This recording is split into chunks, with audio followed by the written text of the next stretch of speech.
आखिर यूपी में क्यों बढ़ गया है सियासी तापमान? एमवाई कॉम्बिनेशन पर किसने किया प्रहार?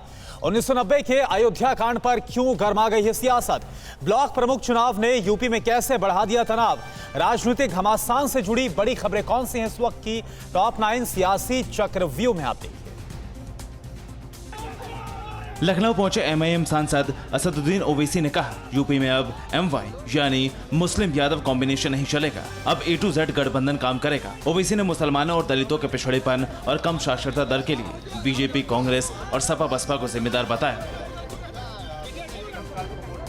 सुहेलदेव भारतीय समाज पार्टी के अध्यक्ष ओम प्रकाश राजभर ने ओवैसी से मुलाकात की। यूपी में ओवैसी से गठबंधन के सवाल पर राजभर ने बीजेपी पर निशाना साधा।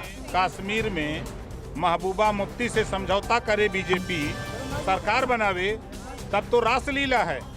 ओवैसी और ओम प्रकाश राजभर मिलकर उत्तर प्रदेश में सरकार बना रहे हैं, तो करेक्टर ढीला है। यूपी चुनाव में योगी आदित्यनाथ ही मुख्यमंत्री का चेहरा होंगे। टीवी 9 भारतवर्ष से खास बातचीत में योगी के मंत्री स्वामी प्रसाद मौर्य ने कहा कि राष्ट्रीय नेतृत्व ने योगी के नाम पर हरी झंडी दे दी है। यूपी में किसी भी तरह के कैबिनेट विस्तार की जरूरत नहीं है।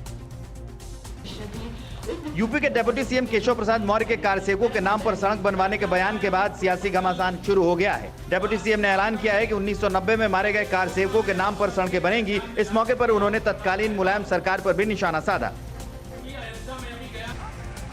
यूपी में ब्लॉक प्रमुख चुनाव में नामांकन के दौरान आज बीजेपी और एसपी कार्यकर्ताओं में दर्जनों स्थानों पर भिड़ंत हुई। सीतापुर के कसमांड ब्लॉक में नामांकन के दौरान जमकर फायरिंग हुई और बम चले। उन्नाव के असोहा ब्लॉक में भी जमकर पथराव हुआ। इसके बाद पुलिस ने लाठियां भांजी। यूपी के इटावा में बीजेपी प्रत्याशी के समर्थक पर जानलेवा हमला हुआ। बीडीसी सदस्य के बेटे के हाथ में गोली लगी है। घटना भरथना ब्लॉक की है, जहां बीजेपी प्रत्याशी राघवेंद्र दोहरे और समर्थक कोमल यादव के साथ मारपीट हुई। 4 नामजद और कुछ अज्ञात लोगों के खिलाफ मामला दर्ज किया गया है। सीएम योगी के गढ़ गोरखपुर में भी ब्लॉक प्रमुख पद के नामांकन के दौरान एसपी बीजेपी कार्यकर्ताओं के बीच जमकर झड़प हुई। इस दौरान कई लोग घायल हुए। हिंसा पर उतरी भीड़ ने गाड़ियों को भी निशाना बनाया और उसमें तोड़फोड़ की।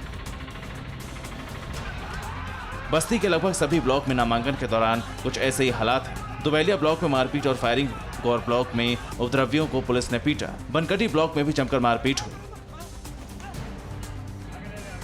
देश में पेट्रोल और डीजल की बेकाबू कीमतों से जनता परेशान है। दिल्ली, मुंबई, कोलकाता, चेन्नई में पेट्रोल 100 रुपए प्रति लीटर के पार पहुंच गया। विपक्ष भी इस मुद्दे पर सरकार को खूब घेर रहा है। महाराष्ट्र के औरंगाबाद में कांग्रेस ने घोड़ा, ऊंट और बैलगाड़ी पर सवार होकर रैली निकाली।